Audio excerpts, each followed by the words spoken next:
আসসালামু আলাইকুম বন্ধুরা, আজকে আমি মাংসের চপ বানাবো। চলো শুরু করা যাক। মাংসগুলোকে আমি ছোট ছোট পিস করে নিয়েছি, এগুলোকে একটু থেতো করে নেব। একটা মিডিয়াম সাইজ আলু কেটে নিয়েছি, এবার আমি এটাকে সেদ্ধ করতে দেব। ফ্রাই প্যানে সামান্য একটু তেল দিয়ে জিরে আর শুকনো লঙ্কা ফোড়ন দিয়ে নেব।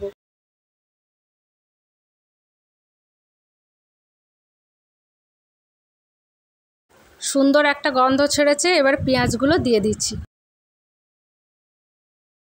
পেঁয়াজটা ব্রাউন কালার হয়ে গেছে, 2 চামচ আদা রসুন পেস্ট দিয়ে দিচ্ছি।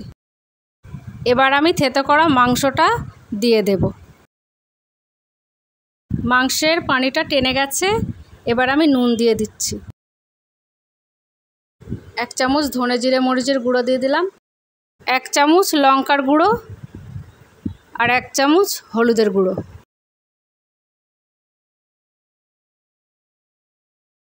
এবার আমি একটুখানি পানি দিয়ে দেবো যাতে মাংসটা সুন্দরভাবে গলে যায়। ঢাকা দিয়ে 10 মিনিট আমি লো ফ্লেমে রাখবো। সিদ্ধ করা আলুটা আমি দিয়ে দিচ্ছি, এর উপরে ধনেপাতাটাও দিয়ে দেব। এবার আমি 1 চামচ গরম মশলা দিয়ে ভাজা ভাজা করে নামিয়ে নেব।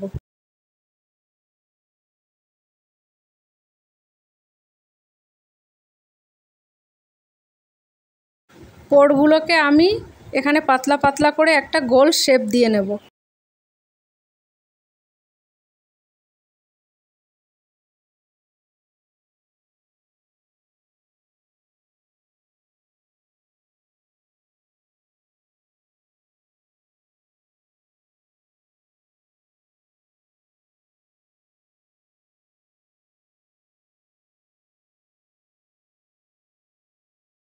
এখানে আমার সবগুলো বানানো হয়ে গিয়েছে, এবার আমি বেসনটাকে গুলে নেব।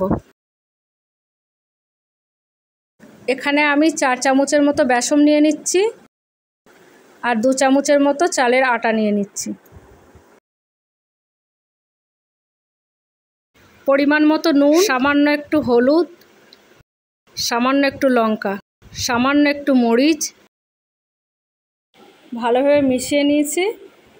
এবার আমি এতে পানি দিয়ে একটা স্প্যাচুলারের সাহায্যে ভালোভাবে গুলে নেব।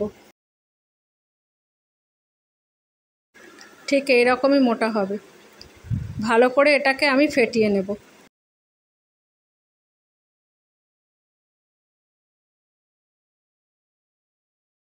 একটা কড়াইতে আমি তেল গরম করতে দিচ্ছি।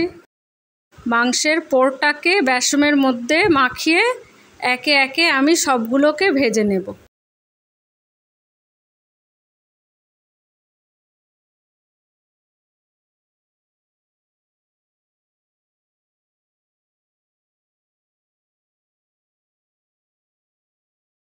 এইভাবে লাল লাল করে উল্টে পাল্টে ভেজে নিয়ে আমি তুলে নেব।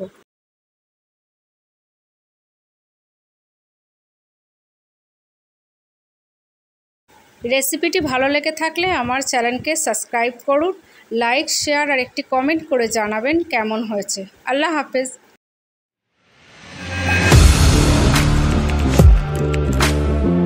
Audio Jungle।